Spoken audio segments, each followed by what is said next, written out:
Class 11th English Literature Hornbill Lesson number 1 The Portrait of a Lady।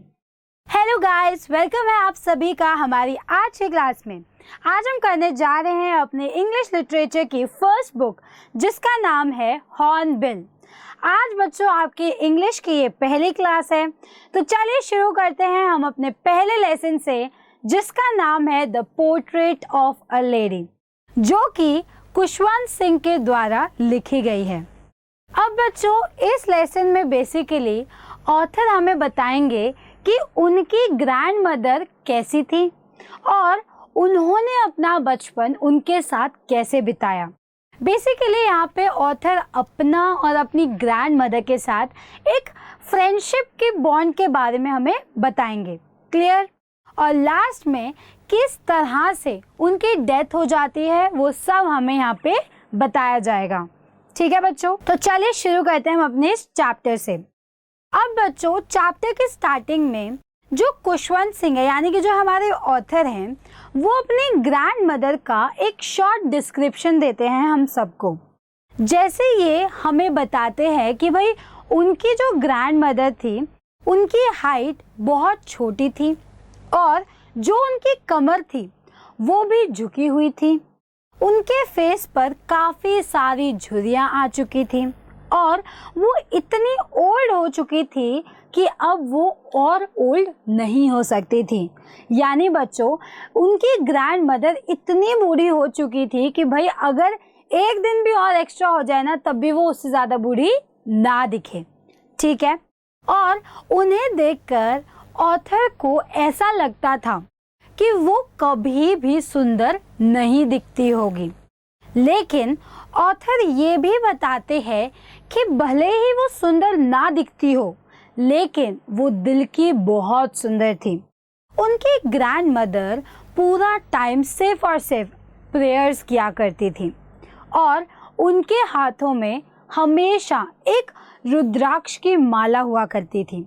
उसके बाद खुशवंत सिंह उनके nature की beauty के बारे में बताते हैं। वो एक लाइन बोलते हैं अपनी ग्रैंड मदर के लिए that she was like a winter landscape in the mountain and expands a wide serenity breathing peace and contentment. वो इस लाइन से ये कहना चाहते हैं कि भाई उनकी जो ग्रैंड मदर है यानी कि उनकी जो ग्रैंड मदर की सोल है वो काफ़ी प्योर थी। और साथ साथ ऑथर ये भी बताते हैं कि उनके ग्रैंडफादर का एक पोर्ट्रेट भी है। यानी कि हमें यहाँ पे ऑथर एक चीज़ और बताते हैं, वो ये बताते हैं कि भाई उनके ग्रैंडफादर के एक पोर्ट्रेट लगा हुआ था जिसमें उन्होंने बड़ी सी पगड़ी पहनी हुई थी और बहुत ही लूज कपड़े पहने हुए थे और उनकी दाढ़ी भी काफ़ी सफ़ेद हो चुकी थी। ऑथर को उनको देखकर ऐसा लगता था जैसे कि मानो वो 100 साल से भी ज़्यादा ओल्ड हो चुके हों। फिर उसके बाद हमारे राइटर हमें बताते हैं कि भाई जो वो और उनकी ग्रैंड मदर एक बहुत अच्छे दोस्त थे, ठीक है। तो एक दिन क्या हुआ, एक दिन ना ऑथर के पेरेंट्स उन्हें अपनी ग्रैंड मदर के घर उनको विलेज में छोड़ आए और वो लोग सेटल होने के लिए सिटीज में शिफ्ट हो गए थे। अब वहाँ पर विलेज में रोज उनकी ग्रैंड मदर यानी कि ऑथर की ग्रैंड मदर उन्हें सुबह तैयार करती थी और स्कूल लेकर जाया करती थी। सुबह तैयार करते वक्त ग्रैंड मदर हमेशा प्रेयर्स को रिसाइट करती रहती थी और ये सोचती थी कि भाई कभी ना कभी ऑथर उन्हें याद कर लेंगे, लेकिन वो कभी भी उन्हें याद नहीं करते थे। बस वो उन्हें सिर्फ सुनते रहते थे क्योंकि उन्हें सुनने में बहुत मज़ा आता था। अब हमें आगे कहानी में ऑथर ये बताते हैं कि भाई सुबह स्कूल जाते वक्त उनकी ग्रैंड मदर उन्हें एक वुडन स्लेट देती थी, कुछ येलो चॉक्स देती थी और साथ में एक इंक पॉट और एक रेड पेन दिया करती थी। और हमें ऑथर ये भी बताते हैं कि उनके जो ग्रैंड मदर है वो उन्हें सुबह नाश्ते में स्टील चपाती दिया करती थी, जिस पर बटर और शुगर लगा हुआ रहता था, और स्कूल जाते टाइम वो कुछ और स्टील चपाती को अपने साथ ले जाया करती थी विलेज के डॉग्स को खिलाने के लिए। फिर उसके बाद ऑथर ये बताते हैं कि उनकी ग्रैंड मदर हमेशा उनके साथ स्कूल जाया करती थी, और उनके स्कूल से अटैच एक टेम्पल हुआ करता था। जब बच्चे स्कूल में पढ़ाई करा करते थे तो उनकी ग्रैंड मदर टेम्पल में बैठकर होली स्क्रिप्चर पढ़ा करती थी। होली स्क्रिप्चर जैसे कि गीता। जब दोनों का काम खत्म हो जाता था तब वो दोनों अपने घर आ जाते थे। फिर उसके बाद ऑथर ये बताते हैं कि उनके पेरेंट्स जब सिटी में सेटल हो जाते हैं तब वो उनको और उनकी ग्रैंड मदर को सिटी बुला लेते हैं रहने के लिए। तो यहाँ इस सिचुएशन को ऑथर अपनी लाइफ का एक टर्निंग पॉइंट डिस्क्राइब करते हैं, यानी कि यहाँ पे इस सिचुएशन को ऑथर एक टर्निंग पॉइंट डिस्क्राइब करते हैं अपनी लाइफ का, यानी कि ग्रैंड मदर और उनकी फ्रेंडशिप का। वो ऐसा इसीलिए कहते हैं कि भले ही अब सिटी में एक रूम में ही रहते थे, पर अब यहाँ पर ऑथर एक इंग्लिश मीडियम स्कूल में जाते थे, वो भी बस में बैठकर। और यहाँ तक कि अब उनकी ग्रैंड मदर उनको स्कूल छोड़ने भी नहीं जाया करती थी, और वहाँ पर सिटीज़ में कोई डॉग भी नहीं हुआ करते थे जिन्हें ग्रैंड मदर चपाती खिला सके। लेकिन वहाँ पर डॉग्स को रिप्लेस कर दिया था स्पैरोज में, यानी कि विलेजेस में उनको डॉग्स दिखाई देते थे लेकिन सिटीज़ में उनको स्पैरोज दिखाई देते थे। तो एक दिन जब ऑथर अपने स्कूल से वापस आते हैं तो उनकी ग्रैंड मदर उनसे पूछती है कि उन्हें स्कूल में क्या पढ़ा है, यानी कि उनकी ग्रैंड मदर ऑथर से पूछती है कि भाई तुम स्कूल से क्या पढ़कर आए हो। तो ऑथर उनको कुछ इंग्लिश के वर्ड्स, साइंस के बारे में बता देते हैं, जैसे कि law of gravity, accommodating principles. तो ये बात सुनकर ग्रैंड मदर बहुत परेशान हो जाती है क्योंकि वो इन सब चीज़ों को नहीं जानती थी और अब वो ऑथर को ये सब चीज़ें नहीं पढ़ा सकती थी। साथ में वो इस बात से भी दुखी थी कि भाई उनके स्कूल में भगवान या होली स्क्रिप्चर के बारे में कोई भी पढ़ाई नहीं कराई जाती।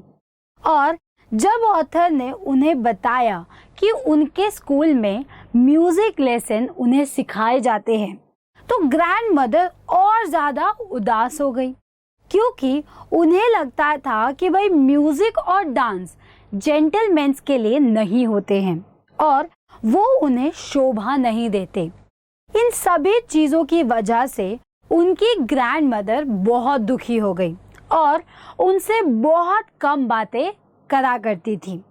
जब ऑथर यूनिवर्सिटी में पढ़ने गए, यानी जब ऑथर का स्कूल ख़त्म हो गया और अब जब ऑथर यूनिवर्सिटी में पढ़ने जाने लगे तो ऑथर को अपना एक पर्सनल रूम दे दिया गया था। तब वो ये कहते थे कि भाई उनका जो आखिर कॉमन लिंक था, यानी जो आखिरी कॉमन लिंक था अपनी ग्रैंड मदर के साथ, जो फ्रेंडशिप का था, वो टूट गया था, क्योंकि अब वो लोग अलग अलग रूम में रहने लग गए थे। अब ग्रैंड मदर बहुत ही ज़्यादा चुप रहने लग गई थी और वो अपना स्पिनिंग व्हील भी कभी कभी ही छोड़ा करती थी, बस पूरा टाइम प्रेयर्स को ही रिसाइट करा करती थी। दिन के टाइम पर खुद को रिलैक्स करने के लिए वो स्पैरोज को खाना दिया करती थी। वो अपने बरामदा में चपाती के छोटे छोटे टुकड़े स्पैरोज की तरफ फेंक दिया करती थी और वहाँ पर बहुत सारे स्पैरोज जमा हो जाया करते थे। पूरे घर में बस स्पैरो की आवाज़ गूंजा करती थी और ऑथर ये टाइम उनका हैप्पीएस्ट टाइम बताते हैं। उसके बाद जब ऑथर की यूनिवर्सिटी की पढ़ाई ख़त्म हो जाती है तब वो अपनी फर्दर स्टडीज़ करने के लिए फॉरेन जाने के लिए बात करते हैं। तब उन्हें ये बात पक्का से पता होती है कि भाई जो उनकी ग्रैंड मदर है वो बहुत उदास हो गई होगी। वो वहां पर 5 साल के लिए जा रहा है और उन्हें ये भी डाउट होता है कि कहीं उनकी ग्रैंड मदर इस टाइम पीरियड में कहीं मर ना जाए, क्योंकि उनकी बहुत ज़्यादा एज हो चुकी थी।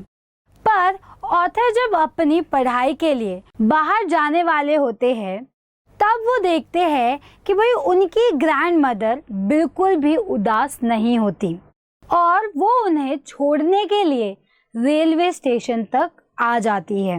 पर वो उनसे कोई भी बात नहीं करती, वो बस अपनी प्रेयर्स को ही रिसाइट करती रहती थी।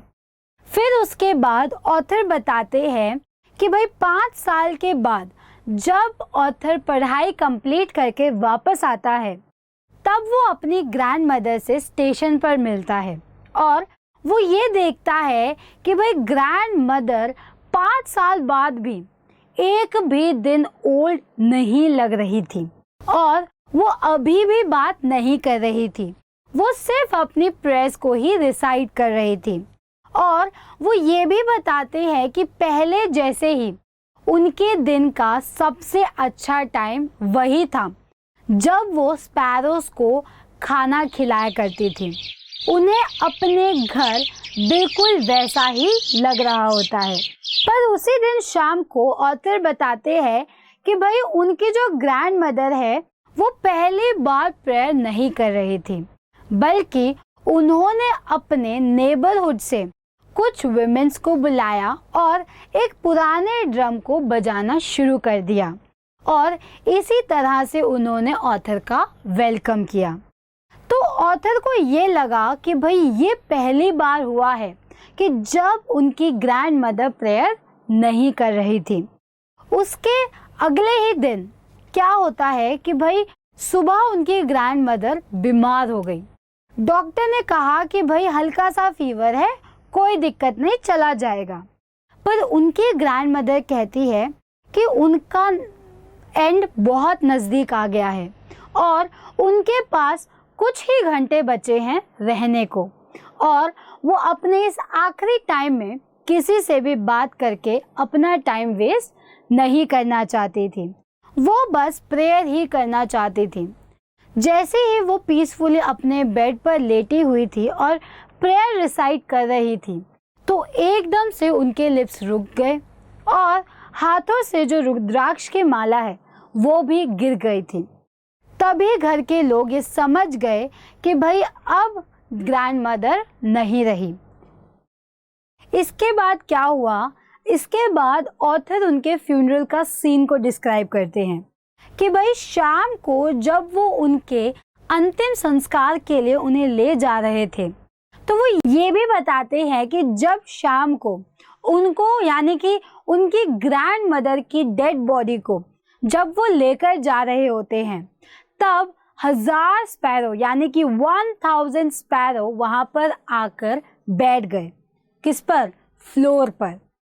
पर वो भी पहली बार ऐसा था कि उनकी कोई आवाज नहीं आ रही थी।